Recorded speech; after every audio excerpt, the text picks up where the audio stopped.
Assalomu alaykum to'rdoshlar. Uyg'ur erkiy qirg'inchilik uchrayotidi. Erkiy qirg'inchilik uchirgan millat zimin deb chiqadi. Zimin biz uchun farz. Sizlar inson haqlari talab qilyapsizlar. Mening shu inson haqlarining ichidagi vatan uchun o'tirib chiqish mening inson haqlarim, kishilik huquqim, fikr erkinligim bor. Sen o'zing talab qilayotgan shu inson haqlari, kishilik huquq degani o'zingmi tushunmayotgan o'xshaysa, absharkalaringni o'tirib tashlab, bizniki erkiy qirg'inchilik qarshi turamiz degan shuarimizga qarshi chiqsa, vatan desakmi qarshi chiqsa, hammaga qarshi chiqsa, hozir endi Xitoyni jinoiy ishlar sotiga berish kerak degan shuarimizga qarshi chiqib tinmay sakrayapsiz. Sening xumdan ba'zing va demak bizning yo'limiz to'g'ri. Bizning har qanday shuarimiz vatan deb chiqishimiz faqat Xitoyning aramini buzadi, Xitoy g'alchilarining ovozini buzadi. Shuning uchun tinmay to'rda o'ng tarafga qo'yin chiqarayotganlarga hargiz pisand qilmaymiz, qistirib qo'ymaymiz. Erishib qolgan bo'lsa, kallanga vatan degani sig'maydi.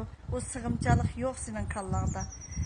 Qarindoshlarim, bugun O'rta Osiyodan Shahribonu madimizning bir so'zini qo'yib, manodagi bugungi faoliyatimni oyoqlashtirman. Assalomu alaykum Zumrat, qanday ahvolingiz? Men shu necha yillardan beri shundaq shu vatan davası o'zimni aralashib keldim. Shuningga qarab o'zimningki bir kelgan fikrimni sizga deb baqay dedim-de. Shu muhojiratdagi qarindoshlarimizning ko'pinchisi vatanda tug'ilib, vatanning suyini ichib, neni yeb cho'ng bo'lib, hatto vatanninki cho'ng oliy o'qish o'rinlarida o'qib, olim bo'lgan qarindoshlarimiz ko'plab sanadi. Biz shundaq ishongandik. Shundaq ishonib, voy vatandagilarga deb shuning keyindan mangdiq. Hozir qarab baqsak, shu biz ishongan qarindoshlarimizninki ko'pinchisi Allohdan qo'rqmay shundaq sotqinlik qilib, xayollik qilib yurganlarni ko'ryapmiz. Qarindoshlarim, biz qanday vatandagi qarindoshlarimizga, bizga qarab talmirayotgan qarindoshlarimizga bizga qanday yuz kelalaymiz?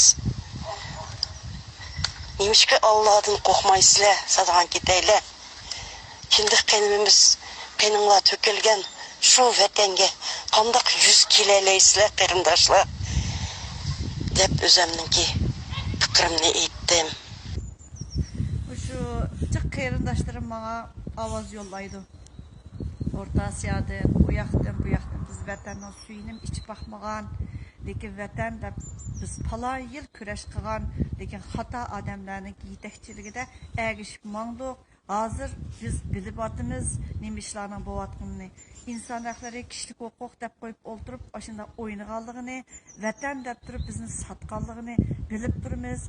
Shu o'liklarni parchalash voqeasi olsun, yosh bolalarning shuningdek qo'rqib ketdik odamlarga ergisholmaymiz. Biz xoinlarning qanday bir yo'llarda menayotganligini, bizni qanday yo'lga ergashtirayotganini bildik.